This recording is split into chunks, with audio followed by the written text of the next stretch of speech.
नेहा हीरामठ हुबली कर्नाटका में रहती थी। 18 अप्रैल 2024 को उसका एग्जाम था, लेकिन हाल ही में ही उसे टाइफाइड हुआ था, जिसकी वजह से वो अच्छे से पेपर के लिए प्रिपेयर नहीं कर पाई थी। पर फिर भी उसने अच्छे से पेपर के लिए तैयारी करी और वो एग्जाम देने गई। और एग्जाम खत्म होते ही उसने अपनी मॉम को कॉल किया, लेकिन एग्जाम खत्म होते ही कॉलेज में बहुत ज्यादा शोर होने लग गया।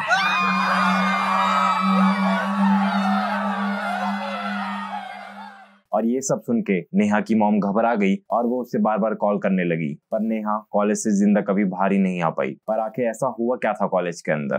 क्या ये कोई आपसी रंजिश थी या कोई रचा रचाया प्लान? इस सब को जानने के लिए हमें समझना होगा ये case. Hi everyone, myself Prashant Upadhyay.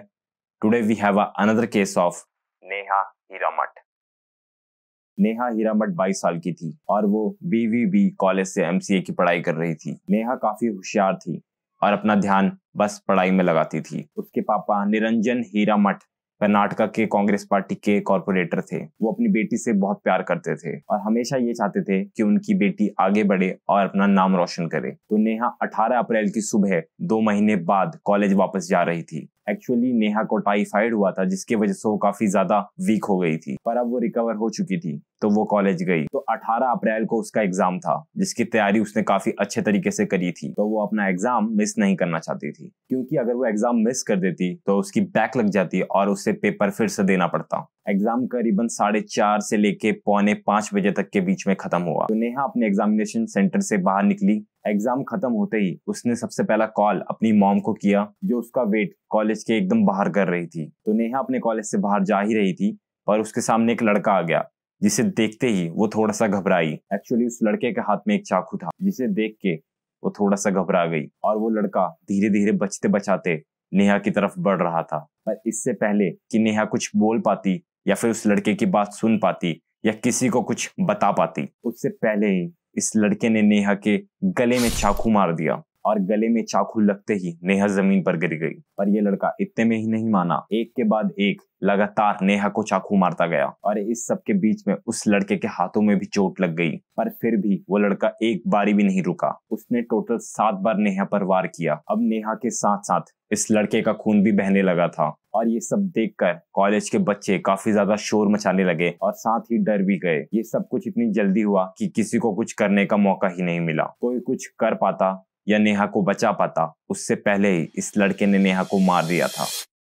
ये उस टाइम की फुटेज है जब उस लड़के ने नेहा पे वार किया था और कुछ लोगों ने नेहा को बचाने की कोशिश भी की, पर उस लड़के के हाथ में चाकू देखकर कोई कुछ कर नहीं पाया। पर जैसे ही वो लड़का ये सब करके भागने लगा, कॉलेज के बच्चों ने उसे पकड़ लिया। नेहा को हॉस्पिटल ले जाने की पूरी कोशिश की गई, लेकिन हॉस्पिटल पहुंचने से पहले ही नेहा की डेथ हो चुकी थी। वो कॉलेज के बाहर कभी आ ही नहीं पाई और उसकी मॉम बस वेट ही करती रह गई, बिना ये जाने कि उनकी बेटी अब कभी जिंदा बाहर नहीं आ पाएगी। तो जैसे मैंने बताया कि कॉलेज के बच्चों ने उस लड़के को पकड़ लिया था, तो पुलिस का काम यहाँ काफी ज्यादा आसान हो गया था। पर पहले पुलिस को ये जानना था कि आखिर ये लड़का है कौन और इस लड़के की नेहा से क्या दुश्मनी थी कि उसने इस बेरहमी से नेहा को मारने का प्लान बनाया।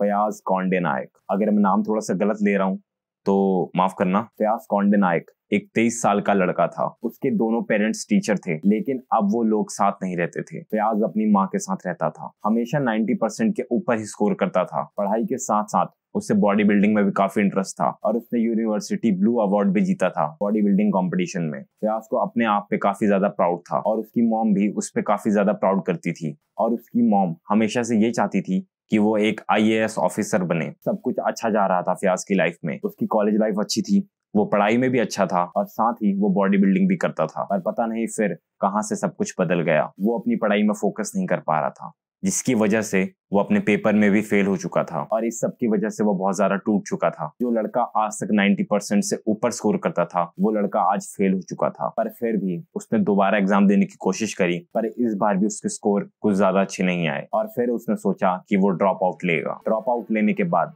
फयाज दिन भर घर पे रहने लगा। ना वो कुछ खाता था ना कहीं पे जाता था और वो घर पर रह रह के डिप्रेस्ड हो चुका था। जब से उसने ड्रॉप आउट लिया था तब से 13 अप्रैल तक उसने कभी कॉलेज ज्वाइन करने की कोशिश नहीं करी, ना ही कोई जॉब ढूंढने की कोशिश करी। लेकिन 13 अप्रैल को अचानक से उसने अपनी मॉम को कहा कि वो ऐसे जिंदगी जी जी के थक चुका है और अब वो घर से जा रहा है जॉब ढूंढने के लिए। तो फिर वो अपने घर से बाहर निकल गया और उसके बाद वो घर वापस ही नहीं आया। इस पूरे टाइम में फयाज की मॉम को लगा कि उनका बेटा कहीं जिंदगी बनाने गया है, कुछ करने गया है। पर 18 अप्रैल को उनके किसी रिश्तेदार ने उसकी मॉम को कॉल करके बताया कि उनकी बेटे की तस्वीर टेलीविजन पे दिखाई जा रही है। और जब उसकी मॉम को इस सब का कारण पता चला तो उनके पैरों तले जमीन खिसक गई। और फिर जब फयाज की मॉम ने विक्टिम का नाम सुना तो वो और ज्यादा शॉक्ड हो गए, क्योंकि उन्हें उस लड़की के बारे में पहले से पता था। फयाज की मॉम के अकॉर्डिंग नेहा और फयाज पिछले 1 साल से रिलेशनशिप में थे और फयाज ने अपनी मॉम से यहाँ तक भी कहा था कि वो नेहा से शादी करना चाहता है। लेकिन फयाज की मॉम ने उससे कहा कि पहले तुम कुछ बन जाओ, उसके बाद ही तुम इस लड़की से शादी कर सकते हो। उससे भी ज्यादा शौक की बात ये थी कि फयाज ने नेहा पे ट्राई नहीं किया था, नेहा ही थी जिसने पहले फयाज पे ट्राई किया था जब फयाज बॉडी बिल्डिंग करता था। तो यहाँ सवाल ये आता है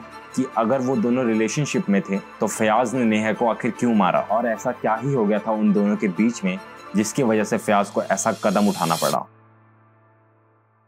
जब फयाज से पूछा गया कि उसने नेहा को क्यों मारा तो फयाज ने बताया कि वो दोनों रिलेशनशिप में थे, लेकिन पिछले कुछ महीने से नेहा उसे अवॉइड कर रही थी जिसे वो हैंडल नहीं कर पाया। फयाज के डैड का भी ये कहना है कि वो दोनों साथ थे और फयाज ने उनसे ये भी कहा था कि वो नेहा से शादी करना चाहता है और उसके फादर उसके इस कदम के खिलाफ थे। उन्होंने कुछ और भी बताया जो काइंड ऑफ इंटरेस्टिंग है। नेहा की फैमिली ने एक बार फयाज के फादर को कॉल किया था और ये कहा था कि उनका बेटा हमारी बेटी को परेशान कर रहा है, प्लीज अपने बेटे को समझाइए। अभी तक तो फयाज की फैमिली का स्टेटमेंट सुन के ये लग रहा है कि ये दोनों रिलेशनशिप में थे और उन दोनों की फैमिली को इस सब के बारे में पता था, पर नेहा की फैमिली की स्टेटमेंट कुछ अलग ही थी।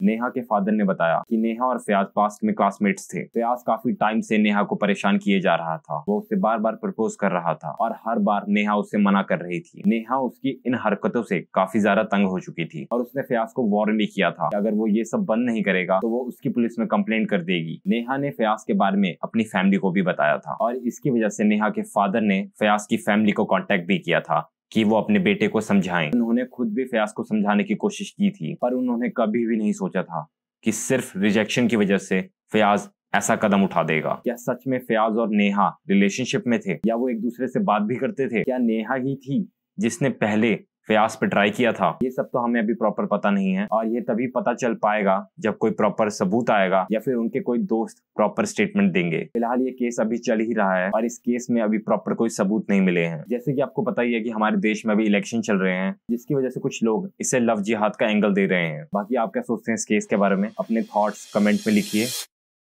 मिलते हैं आपसे अगली किसी वीडियो में, तब तक के लिए प्रशांत को सब्सक्राइब करें ऐसे ही मोर ट्रू क्राइम वीडियोस देखने के लिए। तब तक के लिए